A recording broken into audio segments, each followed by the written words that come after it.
이야기를 살펴보도록 하겠습니다. 요한복음 8장 12절에서 20절 말씀 제가 봉독해 드리겠습니다. 예수께서 또 말씀하여 이르시되 나는 세상의 빛이니 나를 따르는 자는 어둠에 다니지 아니하고 생명의 빛을 얻으리라. 바리새인들이 이르되 내가 너를 위하여 증언하니 내 증언은 참되지 아니하도다. 예수께서 대답하여 이르시되 내가 나를 위하여 증언하여도 내 증언이 참되니 나는 내가 어디서 오며 어디로 가는 것을 알거니와 너희는 내가 어디서 오며 어디로 가는 것을 알지 못하느니라. 너희는 육체를 따라 판단하나 나는 아무도 판단하지 아니하노라. 만일 내가 판단하여도 내 판단이 참되니 이는 내가 혼자 있는 것이 아니요 나를 보내시니가 나와 함께 계심이라. 너희 율법에도 두 사람의 증언이 참되다 기록되었으니 내가 나를 위하여 증언하는 자가 되고 나를 보내신 아버지도 나를 위하여 증언하시느니라. 이에 그들이 묻되 네 아버지가 어디 있느냐? 예수께서 대답하시되 너희는 나를 알지 못하고 내 아버지도 알지 못하는도다. 나를 알았더라면 내 아버지도 알았으리라. 이 말씀은 성전에서 가르치실 때 헌금함 앞에서 하셨으니 잡는 사람이 없으니 이는 그의 때가 아직 이르지 아니하였음이리라. 아멘. 오늘 본문에 대한 제목은 생명의 빛이라는 이런 제목으로 말씀을 살펴보도록 하겠습니다. The Light of Life, 생명의 빛이라는 이런 말씀으로 오늘 말씀 살펴봅니다. 오늘 우리가 살고 있는 이 시대는 24시간이 밝은 시대 같습니다. 왜냐하면 낮에는 태양빛으로 환하게 밝고 밤에는 달빛뿐만 아니라 전기를 통해서 이렇게 비춰주는 이런 빛들로 인해서 밤에도 환하지 않습니까? 그래서 바로 24시간이 환한 시대가 이 시대에 우리가 살고 있는 시대 같습니다. 그러나 오늘 본문에 예수님께서 말씀하고 계시는 바로 12절에서 나는 세상의 빛이니 나를 따르는 자는 어둠에 다니지 아니하고 생명의 빛을 얻으리라고 이렇게 말씀하고 계시죠. 예수님이 말씀하시는 생명의 빛은 태양빛이나 달빛이나 이런 전기를 통해서 비춰주는 이런 물리적인 빛이 아닌 것을 우리가 알 수 있지 않습니까? 저번 주에는 우리가 예수님 자신이 나는 하늘에서 내려온 생명의 떡이다 이렇게 말씀해 주시는 그 말씀을 살펴봤었잖아요. 나는 무엇이다. 예수님이 이렇게 자기 자신에 대한 설명을 해주고 계시는 거예요. 헬라어로는 에고 에임이라는 이런 단어를 써요. 영어로는 I am이거든요. 나는 무엇이다. 나는 생명의 떡이다. 나는 세상의 빛이다. 또 이제 10장에 가면은 요한복음 10장에 가면 나는 양의 문이다. 또 나는 선한 목자다. 이렇게 예수님 자신에 대해서 설명을 해주시는 거예요. 이거 이제 신학적인 용어로 예수님 자신의 자기 계시 또는 자기 선언이라는 이런 단어를 쓰거든요. 이런 표현을 쓰거든요. 오늘 본문에서 바로 예수님이 말씀하시는 빛이 이런 물리적인 빛, 세상을 비추는 물리적인 빛이 아닌 태양빛이나 달빛이나 이런 물리적인 빛이 아닌 우리 마음과 영혼을 비춰주는 이런 생명의 빛인 것을 우리가 알 수 있습니다. 우리는 저번 주에도 말씀을 드렸듯이 우리 인간은 몸만 이렇게 존재하는 존재가 아니고 바로 몸 안에 영혼을 소유한 존재 아니겠습니까? 바로 이런 영혼을 소유한 존재이기 때문에 예수님이 말씀하신 이 빛이 바로 우리 인간 내면, 우리 마음, 또 우리 인간 영혼을 비춰주는 이 빛이 바로 예수님의 자신이 세상의 빛이고 자신을 따르는 자가 어둠에 다니지 않고 생명의 빛을 얻는다고 이렇게 말씀하고 계시는 겁니다. 오늘 이 시대를 또 디지털 혁명 시대다, 4차 산업혁명 시대다 이렇게 또 표현하지 않습니까? 그야말로 컴퓨터나 인터넷 네트워크망을 통해서 인간의 두뇌를 생각하는 거라든가 지식이라든가 이런 것들을 이제 영상화시켜서 전 세계로 이렇게 네트워크망을 통해서 퍼져나가게 이렇게 확산되게 하지 않습니까? 이런 놀라운 시대. 또 지금 4차 산업혁명 시대의 그 놀라운 과학의 산물들은 우리가 과거에 그 SF 영화에 나왔던 공상과학 영화 그런 영화에 나왔던 과학 영화에 나왔던 그런 소재들이 실제 현실로 이루어지지 않습니까? 그래, 인공지능 AI가 놀랍잖아요. 한두 가지 지금 4차 산업혁명 시대에 이 과학의 산물들이 한두 가지가 놀라는 거 아닌 것 같아요. 예, 우리가 이런 시대를 살고 있는데 그 드보르라는 분이 그 스펙타클 사회에서 이런 현대 사회의 가장 큰 문제점을 이렇게 지적해주고 있습니다. 현대 사회의 가장 큰 문제점은 바로 이런 사회 속에서 인간의 그 진정성, 인간의 그 진실한 진정성은 줄어들고 겉으로 표현되는 그러니까 외형적으로 표현되는 피상적인 이런 이미지가 지배하는 사회다. 이렇게 가장 큰 문제점을 이렇게 지적해주고 있거든요. 또 어떤 분은 이 사회는 지금 오늘날 이 시대는 나르시시즘이 폭발한 시대다. 나르시시즘 하면 이제 그 그리스 신화에 나오는 나르키소스라는 그 소년이 물에 비친 자기 모습에 반해가지고 너무 자기 모습에 아주 물에 비친 그 모습에 자기 모습에 반한 거죠. 자기 모습에 반해서 물에 빠져서 이제 같은 이름, 자기와 같은 이름인 수소나 나르키소스가 되었다는 이런 이제 그리스 신화에 나온 얘기죠. 이제 그 용어를 그 네케라는 정신과 의사가 이제 용어를 사용하다가 그 정신 분석학자를 하자 너무나 유명한 프로이트에 의해서 이제 그 용어가 나르시시즘이라는 이 용어가 이제 널리 알려지게 된 바로 용어 아니겠습니까?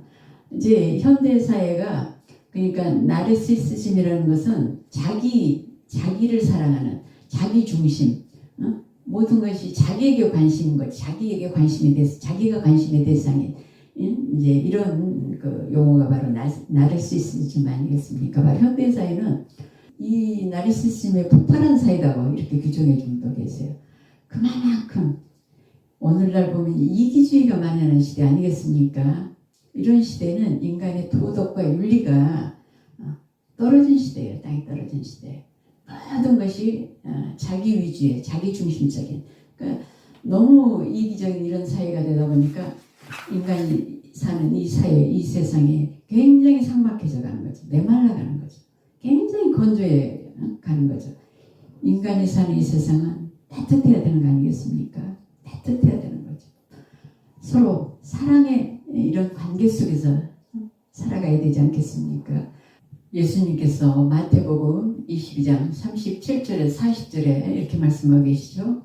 주 너희 하나님을 사랑하는 거죠. 주 너희 하나님을 마음을 다하고 뜻을 다하고 목숨을 다할 만큼 주 너희 하나님을 사랑하라는 게 이게 첫째 계명이고 두 번째 계명은 내 이웃을 내 자신과 같이 사랑하라는 거예요. 내 이웃을 내 자신과 같이.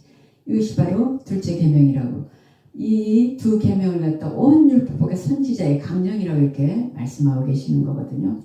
저는 성경을 두 계명으로 이렇게 딱 압축한다 그러면 바로 마태복음 22장 37절 40절 이 두 계명이 바로 성경을 압축해서 두 계명으로 표현할 수 있는 계명이라고 이렇게 말씀을 드릴 수가 있을 것 같습니다. 이만큼 하나님의 계명은 사랑의 계명인 거예요. 사랑의 계명. 주 너희 하나님을 사랑하고 내 이웃을 바로 나 아닌 다른 사람이 다 우리 내 이웃이지 않습니까? 내 이웃을 자기 자신같이 이렇게 사랑해요.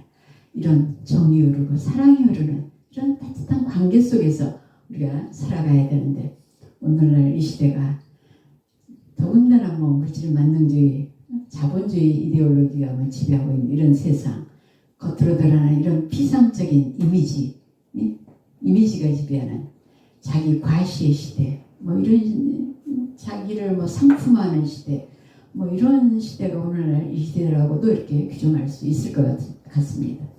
이런 시대에 이렇게 밝고 환한 시대에 겉으로 보기, 우리 눈에 보기 환한 시대, 모든 것이 발달한 이 시대에 예수님 말씀하신 오늘 생명의 빛은 이런 시대 속에 오히려 인간은 이 복잡해진 사회 구조 속에서 스트레스가 더 많아지고 더군다나 이 코로나 상황 속에서는 우울증에 걸리는 정말 우울해하는 분들이 얼마나 많은지 이런 정말 시대 또 우리가 정신건강의학과를 찾는 환자들이 굉장히 이렇게 늘어나는 이런 시대라고 이렇게 어느 분이 말씀을 하시더라고요.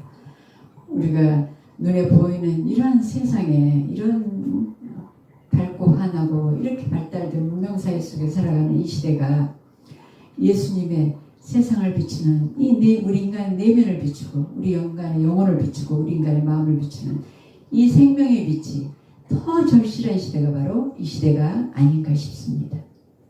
예수님의 빛에 대해서 요한복음 1장에서 이렇게 말씀하고 계시죠. 4절, 5절, 9절 잠깐 보겠습니다. 그 안에 생명이 있었으니 이 생명은 사람들의 빛이라. 빛이 어둠에 비치되 어둠이 깨닫지 못하더라. 1장 9절입니다. 참빛 곧 세상에 와서 각 사람에게 비추는 빛이 있었나니 이와 같이 예수님의 빛은 참빛이고 그 안에 생명이 있어서 사람들에게 이렇게 비치는 사람들의 영혼을 영원히 살릴 수 있는 이런 생명의 빛인데도 오늘 13절에 보면 13절에 보면 유대인들은 자기 눈앞에 있는 그 생명의 빛, 참빛, 세상을 비추는 이 빛을 보지 못하는 거예요.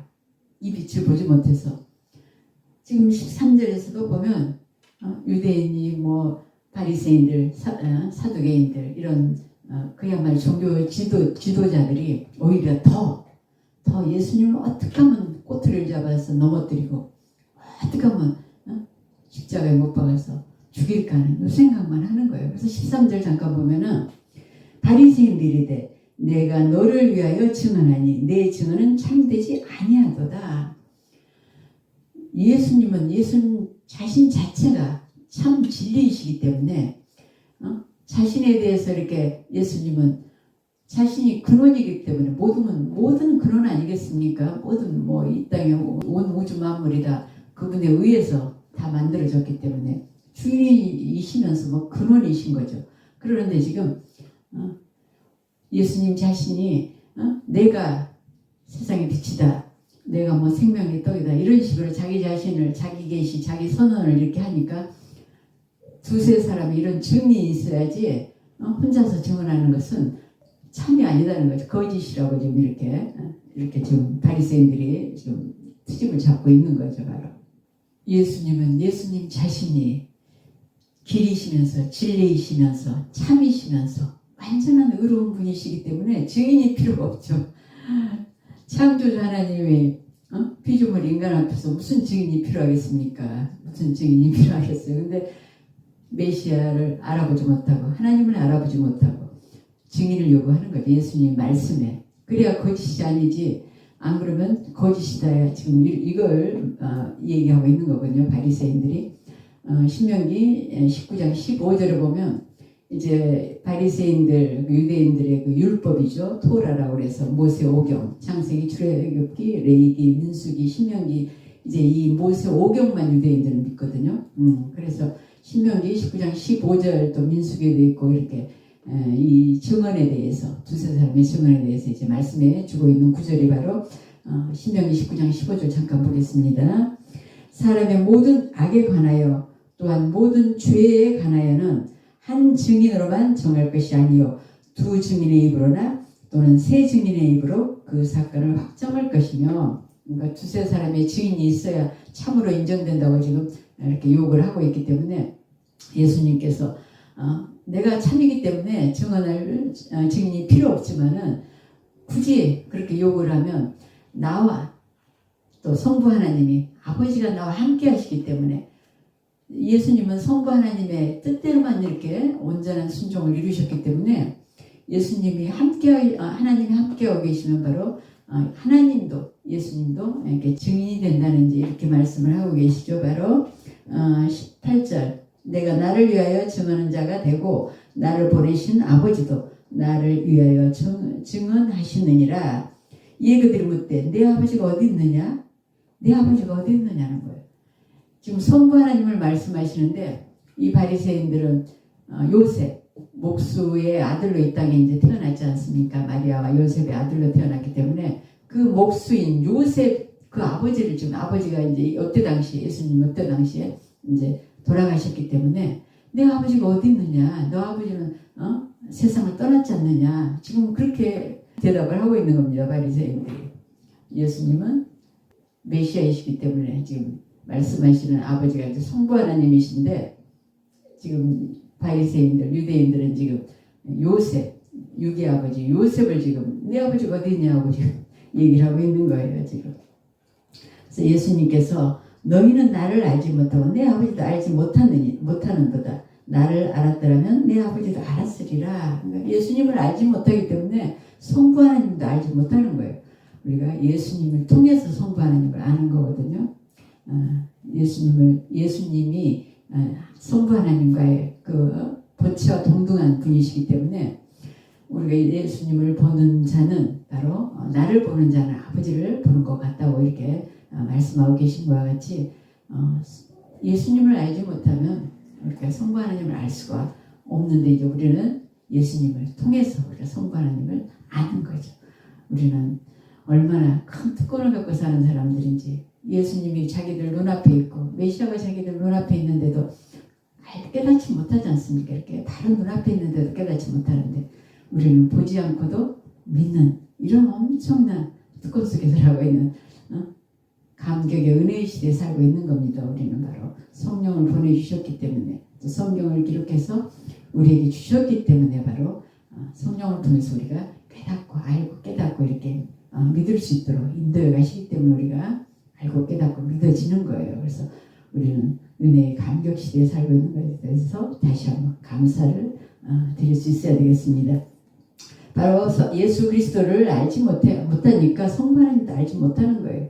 바로 그래서 유기 아버지 요셉이 어디 있느냐 이렇게 바리새인들이 지금 반문하고 있는 겁니다. 20절에 그의 때는 우리가 너무나 잘 아시죠. 예수님이 이 땅에 오신 목적 바로 인류 구원을 위해서 자기 생명을 십자가에 바치는 그때를 말씀하시는 거 아니겠습니까? 그때가 아직 이르지 않았기 때문에 잡는 사람이 없었다는 이 말씀을 하고 계시는 겁니다. 오늘 본문 요한복음 8장 12절에서 20절을 이렇게 살펴봤습니다.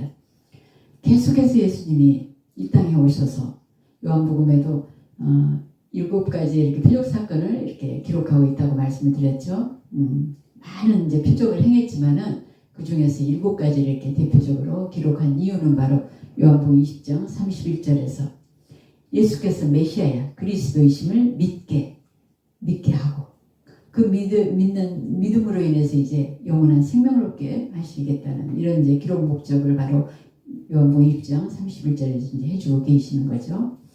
이렇게 많은 이 땅에 오셔서 표적, 이제 미라클 사인이라고 하죠. 미라클 사인. 이런 기적 이런 것을 하나님만이 하실 수 있는 이런 것들을 그렇게 많이 보여주시고 그래서 유대인들이 믿고 구원을 얻도록 하시기 위해서 그렇게 최선을 다해서 정말 밤낮으로 밤에는 기도하시고 낮에는 이렇게 가르치시고 또 병든 자 고치고 갈급한 자 이렇게 찾아가서 구원을 이루어주시고 죽은 나사로까지 이렇게 살려내는 이런 수많은 예수님만이 하나님만이 하실 수 있는 표적을 보여줘도 오늘 우리가 본문에서 바리새인들 유대 종교 지도자를 뿐만 아니라 유대인들까지 이렇게 예수님을 알아보지 못하고 눈앞에 있는 그리스도를 알아보지 못하고 꼬투리만 잡으려고 하는 이들을 보면서 오늘